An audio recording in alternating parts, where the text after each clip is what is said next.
Hi, this is David Sable, Vice Chairman of Stagwell Global, and I'm coming to you from CES, a place that I've been coming to for many, many years. And I'm very, very excited to be talking with today one of my very, very dear friends, who, by the way, I met at CES probably 24 years ago. That's about right. Just about 24 years ago, Dr. Jeffrey Cole. We'll leave the doctor for my mother. Who is a doctor, doesn't matter. Dr. Jeffrey Cole, who is the director of the Center for the Digital Future of the Annenberg School. So, Jeff, let's just start. The first question obviously I have to ask is you have to tell everybody what the Center for the Digital Future is, what the Annenberg School is, and then we'll come back to CES. Sure. Well, at the center, 25 years ago, about when we met, we became convinced the internet was going to change the world. It was going to be even more important than television. So we started tracking the internet in a way that television never did. And we started working with companies, helping them to embrace and understand rather than be disrupted. But it started with digital technology. Since then, we've moved, and that was before there were any social media, mobile phones, and we just continue to be front and center and all that stuff. So Jeff, tell us a little bit about your clients, because your client list is the envy of every agency in the world. And by the way, not just agencies, it's the envy of Accenture and Deloitte and everybody else. I really appreciate that. You're being kind. Well, we started getting information no one else had. We're still doing this 26 years later. So I built this business telling global CEOs what they needed to know.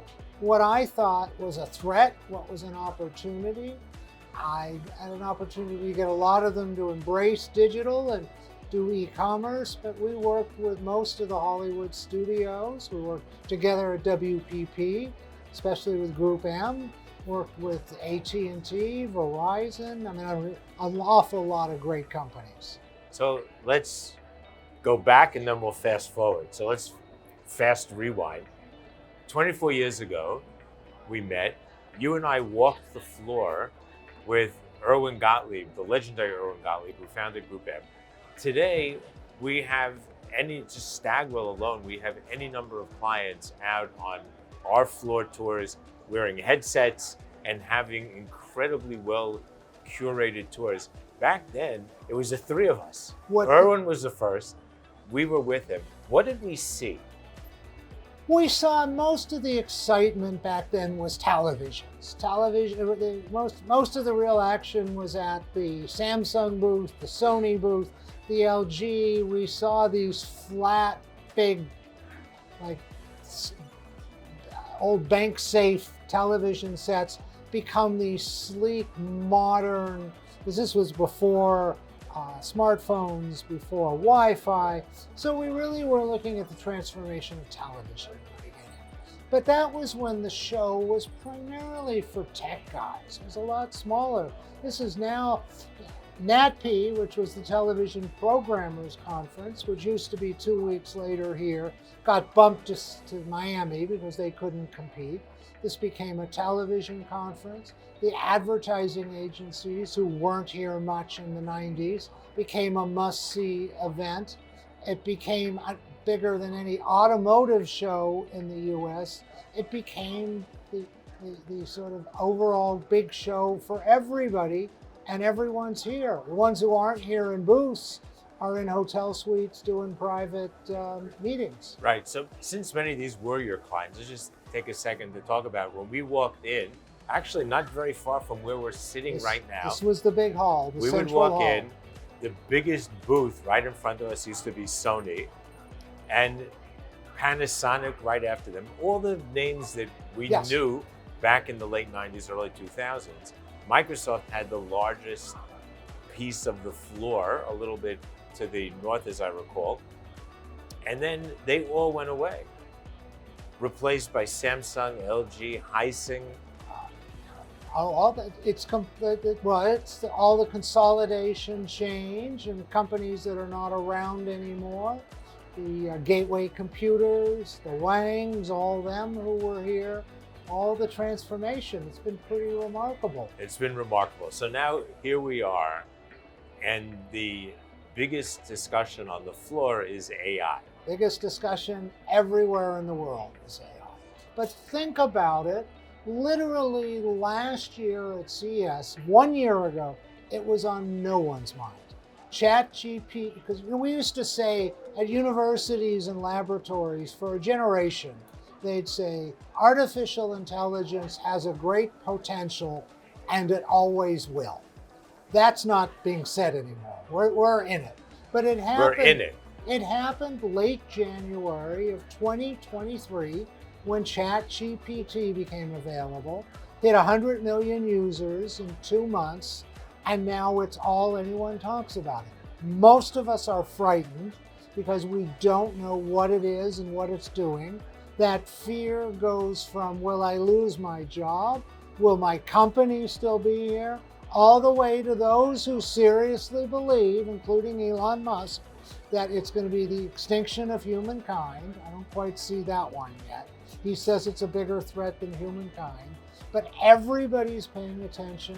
Everybody's nervous. We know it's coming. We know it's around us.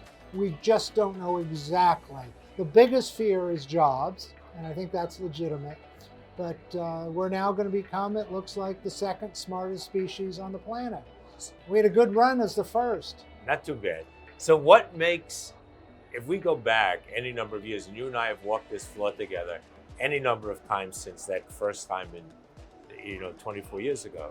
So we have seen the tech du jour that has taken over for 6 months, a year, maybe a year and a half, and everybody had to be in it. So whether it was the metaverse, everybody put millions of dollars into it, nobody's talking about it.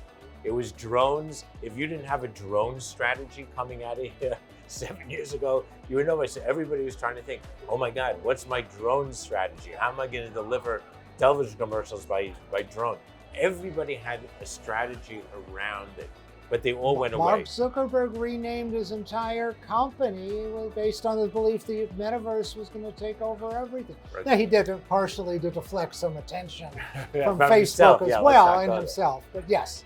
Yeah, if he had been smarter, it would have been easier just to take an F, like Elon did with the X or something, as opposed to changing it against things. But what makes this different? Because I think it feels different.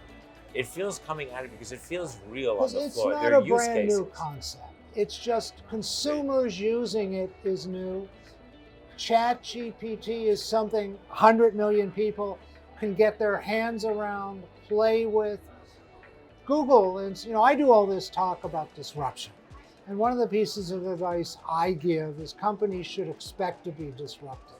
Google from day one expected this because they didn't invent search. They just did it better and wiped out or essentially made irrelevant Yahoo search, Ask Jeeves, Alta Vista. So Google knew what it was to disrupt not only the search business, but the yellow book pages business, the encyclopedia business, the advertising business. So Google was always ready to be disrupted. And it finally happened. ChatGPT is the disruption of Google. Disruption of Google. Interesting. They now have a code red at the company. They brought Larry and Sergey back. Although keep in mind, when they were in their garage, they were 24, they're now 50. They've been two of the richest men in the world for half their lives. They've been living not the good life, the great life. Turns out Larry hasn't seen source code since 2004. They're not fat and lazy in a nice way. Yeah. So what are you using? How does the Center for the Digital Future use AI? We're doing a lot of experimentation. First, to see how good it is. Now, a lot of people put their own name and they see that they died 2 years ago, which may have been somebody with the same name. A lot of people are just trying to poke holes in it. And it does have growing pains. It's not where it needs to be, but it's gotten 100% better just in the last 12 months. We want to see how good is it, and taking music and saying, put a Sherlock Holmes story to music and the voice of Eminem. We want to see how well that stuff works. I'm fascinated the entertainment industry is fixing a problem they've had for 100 years, that either they have to dub movies, which is unsatisfying, or they have to have subtitles. Now they're able to take actors' faces and make the lips legitimately and naturally move. You can see Tom Hanks speaking French, speaking Russian. It works. We're interested to see if actors are going to be replaced. Are kids no longer going to learn fundamentals because the way they no longer learn multiplication tables because they have calculators? And then, of course, we're looking at jobs. What this means not just to drivers, but to doctors, lawyers. AI can read x-rays better than any physician. Yes, I've been talking a lot about that particular use case. So one last question.